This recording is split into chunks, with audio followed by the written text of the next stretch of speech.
Guys, hello media, hope आप सब लोग अच्छे होंगे। सो आज का ब्लॉग उन लोगों के लिए है जो एज अ स्टूडेंट इसराइल में ज्वाइन कर चुके हैं और अपनी फैमिली के लिए बहुत कंसर्न है। उनकी फैमिली आके उन्हें ज्वाइन करी यहाँ पर, वो अपनी फैमिली को बुलाना चाहते हैं। तो A4 वीजा उन्हें अप्लाई करना पड़ेगा वहां से। तो क्या क्या डॉक्यूमेंटेशन की जरूरत रहती है वो मैं आपके साथ आज शेयर करूंगी, क्योंकि ये मेरा पर्सनल एक्सपीरियंस है। मेरे हस्बैंड ने भी आगे पहले यहाँ पर ज्वाइन किया था, उसके 3 महीने बाद मैंने उन्हें ज्वाइन किया था। जो जैसा कि हमने सोचा था कि मेरे हस्बैंड पहले यहाँ पर आ जाएंगे, ज्वाइन कर लेंगे, 1 महीने बाद मैं ज्वाइन कर लूंगी उन्हें, यहाँ पर आकर मैं आ जाऊंगी 1 महीने बाद। बट ऐसा कुछ नहीं हुआ था। एक फॉर्म की वजह से हम लोग को इतना डिले हो गया, क्योंकि जो मेरा एक्सपीरियंस था उस फॉर्म की वजह से जितना मुझे डिले हो वो आपको ना हो। तो मैं आज आपके साथ पर्सनल एक्सपीरियंस है तो मैं आपके साथ शेयर करूंगी मैं अपना। पहले गाइस, जो मेरे चैनल पर नए हैं तो please like and subscribe my channel and hit the bell icon, ताकि आपको आने वाली वीडियोस का पता चलता रहे। तो मैं आपको पूरा प्रोसेस बता दी हूँ, क्या क्या डॉक्यूमेंटेशन की आपको जरूरत पड़ेगी A4 वीजा के लिए। सो आप अगर अप्लाई कर रहे हैं A4 वीजा के लिए तो आप उसकी साइट पे जाइए IVP सेंटर, और आपका जो भी एजुकेशन लिस्ट है के अकॉर्डिंग आपका जो भी सेंटर है वहां पर जाकर आप उस फॉर्म को अप्लाई करिए। और उसकी डॉक्यूमेंटेशन लिस्ट वहीं पर रहती है, उस साइट पर जाकर उसकी डॉक्यूमेंट लिस्ट आप चेक कर लीजिए, उसमें क्या क्या नीड आपको जरूरत है। बाकी मैं आपको पूरी डिटेल बता देती हूँ कि क्या क्या डॉक्यूमेंटेशन आपके लिए जरूरत पड़ेंगे। तो चलती हूँ। पहले जो डॉक्यूमेंट है एप्लीकेशन, उसका एप्लीकेशन ऑनलाइन ही रहता है, आप उसे ऑनलाइन फिल करिए पूरा। और उसके साथ ही 2 फोटोज चाहिए पड़ेंगे 5.5 साइज के। तो आप मेजर करके ले जाइए 5.5, क्योंकि वहां पर जाकर वो मेजर करते हैं। और जो भी आपके डॉक्यूमेंट है, वो जो ट्रेवल के डॉक्यूमेंट जो आप सबमिट करने जा रहे हैं वो आपके 6 महीने से ज्यादा पुराने नहीं होनी चाहिए। तो आपके ज्यादा जितने भी डॉक्यूमेंट है, ओल्ड डॉक्यूमेंट है, वो आपके करंट के होनी चाहिए, उसकी डेट एक्सपायर नहीं होनी चाहिए। जितने भी पासपोर्ट आपके पास है, लाइक ओल्ड न्यू, सारे पासपोर्ट आप कैरी करके जाइए जब आप सेंटर पर जा रहे हो। और सबसे पहली बात, आप किससे रिलेटेड है, आप अपने हस्बैंड से रिलेटेड तो मैरिज सर्टिफिकेट आपका अपोस्टाइल होना चाहिए। और आप अपने बच्चे के साथ जा रहे हैं तो बच्चे का आपका बर्थ सर्टिफिकेट आपको अपोस्टाइल होना चाहिए। Apostille of ministry of external affairs Delhi में है, वहां से आप अपोस्टाइल करा लीजिए। किसी भी एजेंट के थ्रू या आप खुद जा सकते हैं तो वहां से आप अप्लाई कर लीजिए। और थर्ड थिंग, अब क्या क्या डॉक्यूमेंटेशन आपको चाहिए। तो जो फर्स्ट डॉक्यूमेंट चाहिए वो आपको चाहिए इनविटेशन लेटर। तो इनविटेशन लेटर में आपके हस्बैंड या तो वो इंस्टीट्यूट के थ्रू आपको इनवाइट करेंगे, वो कवर लेटर देंगे, इंस्टीट्यूट के थ्रू आपको इनविटेशन लेटर आएगा, या फिर जिस यूनिवर्सिटी में पढ़ते हैं वो उसके थ्रू आपको कवर लेटर एक प्रोवाइड होगा। और उसके अलावा आपके हस्बैंड को एक साइट होती, ईमेल साइट यहाँ पर काउंसलर की, तो वहां पर आपको मेल करना पड़ेगा उन्हें। आप किसको इनवाइट कर रहे हैं उनको इन्फॉर्म करना पड़ेगा, तो वहां पर डायरेक्ट मेल करिए इनविटेशन लेटर के लिए। Second thing, cover letter. Cover letter आप अपनी वाइफ के लिए लिखिए कि मेरी वाइफ यहाँ पर आ रही है, उसका नाम ये है, पासपोर्ट नंबर ये है, और वो एक वर्किंग लेडी नहीं है, वो एज अ हाउस वाइफ है, तो वो वर्किंग लेडी नहीं है, तो आप पूरा मेंशन करिए उसमें। और एक कवर लेटर ऐसा ही आपके बच्चे के लिए जाएगा, जो आप वाइफ के लिए जाएगा वो ऐसा ही लेटर आपके बच्चे के लिए भी जाएगा। तो उसमें सारी चीजें, सारी डिटेल्स उसमें रहती है, वो लेटर आप लिख लीजिए। एक दूसरा कवर लेटर चाहिए होगा जिसमें ड्यूरेशन ऑफ स्टे और उनका नाम क्या है, किस इंस्टीट्यूट में वो काम करते हैं, अकोमोडेशन क्या होगा आपका, तो ये सारी चीज उसमें कवर होगी। और उनकी स्टेपमेंट कितनी है, तो ये सारी चीज एक लेटर में कवर होगी। तो एक लेटर ऐसा चाहिए। वो जो लेटर होगा वो 2 सेट बनेंगे, एक आपका बनेगा और एक आपके बच्चे का बनेगा, तो दोनों सेट में एक एक लेटर आपका जाएगा। नेक्स्ट आता है NOC। तो NOC की तब जरूरत है अगर आपकी वाइफ वर्किंग है, NOC किसी इंस्टीट्यूट में, तो वहां की NOC चाहिए पड़ती है। अगर आपकी वाइफ वर्किंग नहीं है तो NOC की कोई जरूरत नहीं है, तो उसे आप निग्लेक्ट करिए। नेक्स्ट है पासपोर्ट और वीजा कॉपी, जो आपके हस्बैंड की है वो आपको चाहिए पड़ेगी। तो जब आप सबमिट करने जा रहे हो तो एक कॉपी आपके पास पासपोर्ट और वीजा की, एक सेट जो आपके बच्चे का बनेगा उसमें आपकी कॉपी जाएगी पासपोर्ट और वीजा की। ट्रेवल और मेडिकल इंश्योरेंस। तो मेडिकल इंश्योरेंस आपका प्रॉब्लम नहीं है, क्योंकि इंस्टीट्यूट की तरफ से लिंक आता है, तो उसके थ्रू आप मेडिकल आप भर दीजिए वहां से, दोनों बच्चे का और अपनी वाइफ का, दोनों का क्लियर कर दीजिए वहां। अगर आप इंडिया से सोच रहे हो कि इंडिया से करके ला रहे हो, तो बच्चा है तो रिस्क मत लीजिए, क्योंकि यहाँ पर आपके हस्बैंड ऑलरेडी हैं, तो आप इजराइल का ही प्रिफर करिए तो बेटर है।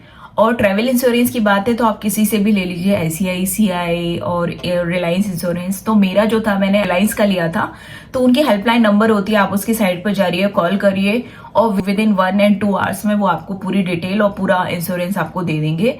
बट उन्होंने मुझसे ये बोला था कि आपका टाइम ऑफ ड्यूरेशन वहां पे स्टे करने का ज्यादा है, तो आपको जो ट्रैवल इंश्योरेंस वो ज्यादा दिन का करना पड़ेगा। तो एटलीस्ट 15 से 1 मंथ का उन्होंने मुझसे बोला था, बट मैंने 15 डेज का किया था। तो आप उसके अकॉर्डिंग आप अपना देख लीजिए आप कितने दिन का प्रेफर करते हो। नेक्स्ट है डमी टिकट। आपकी डमी टिकट आपके साथ होनी चाहिए। और एयर टिकट, तो एयर टिकट आपका ओरिजिनल एयर टिकट लेने की जरूरत नहीं है, आपकी डमी टिकट वहां पे चलेगी, तो आप बुक करके उसकी डमी टिकट का कॉपी आपने जो डॉक्यूमेंट है आपका और आपके बच्चे का उसमें होना चाहिए। Last is Aadhaar copy. Aadhaar copy आपकी और आपके बच्चे की दोनों होनी चाहिए, और आपकी और आपके बच्चे के अलावा भी आपके हस्बैंड की आपकी आधार कॉपी होनी चाहिए।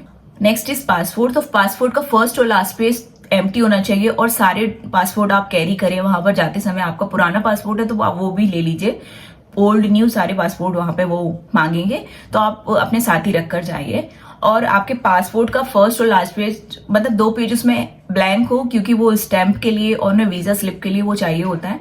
तो वहां पे एटलीस्ट 2 पेज तो वहां पे ब्लैंक हो, बाकी आप अप्लाई कर लीजिए आगे के लिए।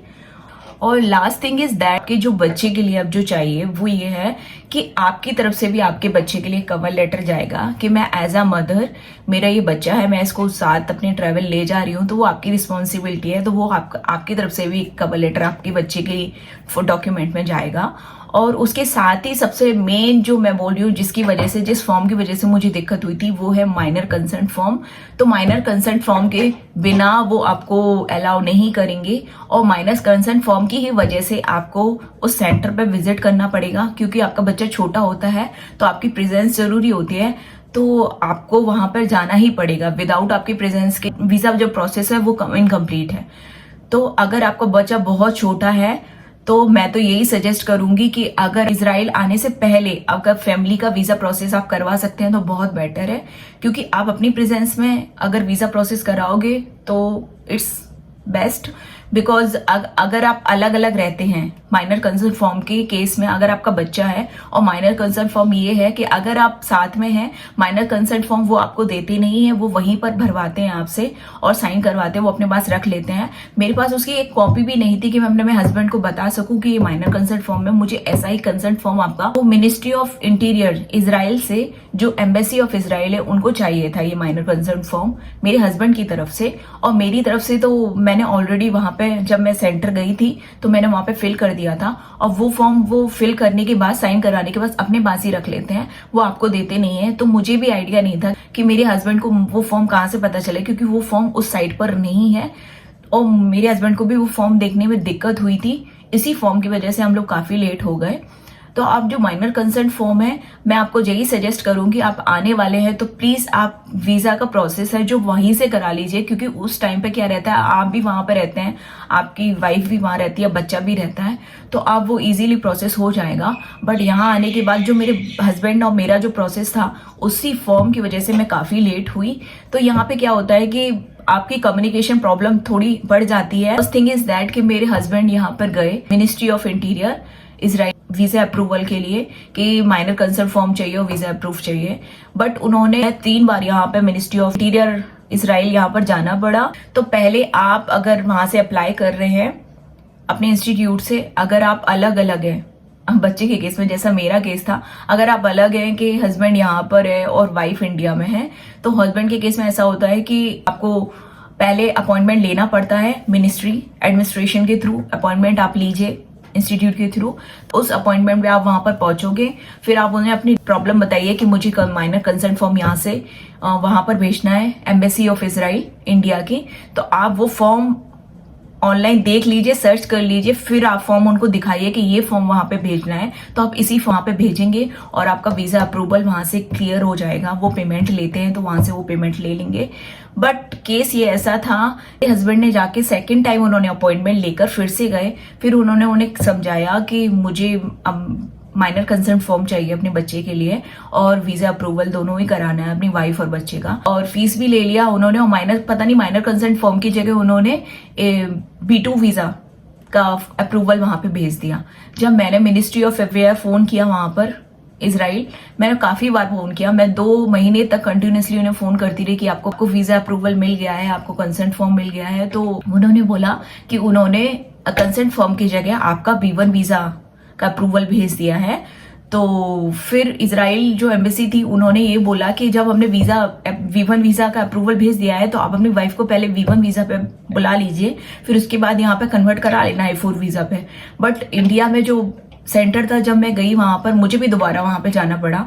जब मैं गई, मैंने उनसे बोला कि उन्होंने V1 वीजा का अप्रूवल भेजा है, तो उन्होंने मना कर दिया कि नहीं, आप एज अ फैमिली वहां पर जा रही हो, डिपेंडेंट वीजा पे, आप फैमिली हो उनकी, तो हम अलाउ नहीं करेंगे आपको वहां पर, आपको A4 वीजा का ही अप्रूवल वहां से लेना पड़ेगा। तो फिर से मैंने अपने हस्बैंड से बोला कि मुझे माइनर कंसर्न फॉर्म ही चाहिए, जो उनको चाहिए वही वाला फॉर्म चाहिए। तो उन्होंने एक इंटरनेट से देखकर एक फॉर्म, वो जो था उन्हें जो चाहिए था वो फॉर्म उन्होंने निकाला और फिर वो वाला फॉर्म वो लेके गए। फिर उन्हें समझाया कि ये फॉर्म ही होने चाहिए, तो वो वाला फॉर्म उन्होंने वहां से ईमेल करवाया और वीजा अप्रूवल की फीस फिर से उन्होंने ली। तो काफी बार हम लोग की फीस लगी, तो वो पैसा वेस्ट तो गया ही वहां पर। वीजा अप्रूवल फीस इजराइल में भी उन्होंने ले ली, और जिस टाइम पे मैं फाइनल सबमिशन गई थी तो वहां पे भी उन्होंने वीजा फीस ले ली। तो इसीलिए ये मिसकम्युनिकेशन ना हो, आपका कंसर्ट फॉर्म है आप पहले ही लेकर जाइए वहां पर। तो उसके बाद जब उन्हें कंसेंट फॉर्म उन्हें वहां पे मिल गया तो उन्होंने मुझे मेल कर दिया कि आपका कंसेंट फॉर्म आ चुका है, तो आप कभी भी आ जाइए, अपने डॉक्यूमेंट सबमिट करिए, आपको वीजा मिल जाएगा।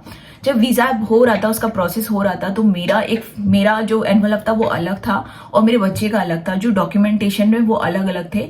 तो आपका जो एक कवर लेटर है आपकी तरफ से भी वहां पे जाना चाहिए। और जिस टाइम पे मैं सबमिट कर रही थी अपने डॉक्यूमेंट, तो बार बार मुझसे यही पूछ रहे थे, आप एज अ वाइफ वहां पे जा रहे हो तो आपको वर्क परमिट नहीं है, तो आप वहां पे वर्क नहीं कर सकते हो। तो वो चीज आप मेंशन करिए, अपने हस्बैंड से बोलिए कि वो मेंशन करके दे पूरा कवर लेटर में। और मैंने अपने आप को भी एक कवर लेटर लिखा जिसमें पूरी डिटेल थी मेरी, कि मेरा नाम ये है, मेरा पासपोर्ट नंबर ये है, और मैं एज अ हाउसवाइफ वहां पे जा रही हूँ, मुझे वर्क वहां पे अलाउ नहीं है, तो मैं वहां वर्क नहीं कर पाऊंगी। और लास्ट टाइम पे जब वीजा सबमिशन हो रहा था तो सारे डॉक्यूमेंटेशन के बाद उन्होंने मुझसे कुछ क्वेश्चंस पूछे कि आपका हस्बैंड का नाम क्या है, आपके हस्बैंड किस इंस्टीट्यूट में काम करते हैं, और आपका ड्यूरेशन वहां पे कितने टाइम का है, और आप वहां पे क्यों जा रहे हो। तो ये क्वेश्चंस उसने बार बार मुझसे घुमा के पूछे, बट उसका आंसर अगर बिल्कुल सही है तो वो आपको वीजा एक्सटेंशन, वीजा अप्रूवल वो आपका कर देंगे वहां से। और एक बात और, मेरा वीजा अप्रूवल के लिए मैंने यहाँ पे, मेरे हस्बैंड ने ऑलरेडी फीस भर दी थी यहाँ पे मिनिस्ट्री ऑफ इंटीरियर में इजराइल में। बट मैंने उस टाइम पे उन्होंने बताया सेंटर जाते समय कि मेरी फीस ऑलरेडी हो चुकी, उन्होंने ली है, बट इन्होंने नहीं माना, इन्होंने मुझसे फिर से फीस ली। और लास्ट टाइम मैंने बताया था कि वहां पे कैश में ही पेमेंट होता है, तो आप कैश रख कर जाइए, कैश पेमेंट ही करिए वहां पर। उसके बाद उन्होंने बोला कि आपको वीजा कितने टाइम का चाहिए, ड्यूरेशन वो पूछ चुके थे कि मेरा 2 साल का है ड्यूरेशन। मैंने बताया था मेरा हस्बैंड वहां पे as a post doc join किया है, तो मेरा जो ड्यूरेशन वो 2 साल का है। बट उन्होंने मुझे जब मुझे वीजा मिला तो वीजा सिर्फ 1 महीने का दिया उन्होंने मुझे, और वीजा जब 1 महीने का मुझे मिला, उसके बाद इंडिया से मैं जब इजराइल आई, दिन बाद मेरे हस्बैंड को फिर से यहाँ से अपॉइंटमेंट लेना पड़ा और मुझे हम लोग को वीजा फिर से एक्सटेंशन कराने के लिए जाना पड़ा। तब फिर से हम लोग की फीस दोबारा से यहाँ पर लगी। तो उस टाइम पर आपका मल्टीपल वीजा एक्सटेंशन की फीस दोबारा से आपसे ली जाती है। और मैं बता देती हूँ यहाँ पे लैंड करने के बाद मुझे क्या चीज फेस करनी पड़ी। एक मशीन मिलती है, आपको स्कैन करना पड़ता है पासपोर्ट स्कैन करने के बाद फिर बाहर निकलते हो आपको। तो जैसे इंडिया में इजीली आपको ट्रॉली मिल जाती है, कहीं से भी ट्रॉली लिया अपन ने, लगेज ट्रॉली, वहां पे लगेज कैरी किया।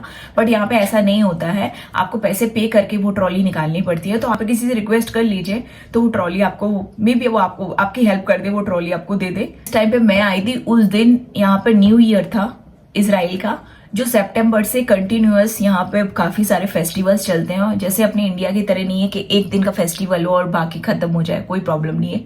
बट यहाँ के जो फेस्टिवल्स है वो 10 to 14 डेज कंटिन्यूअसली चलते रहते हैं। और यहाँ पे जब फेस्टिवल्स होते हैं तो सारी ट्रांसपोर्टेशन भी बंद हो जाते हैं।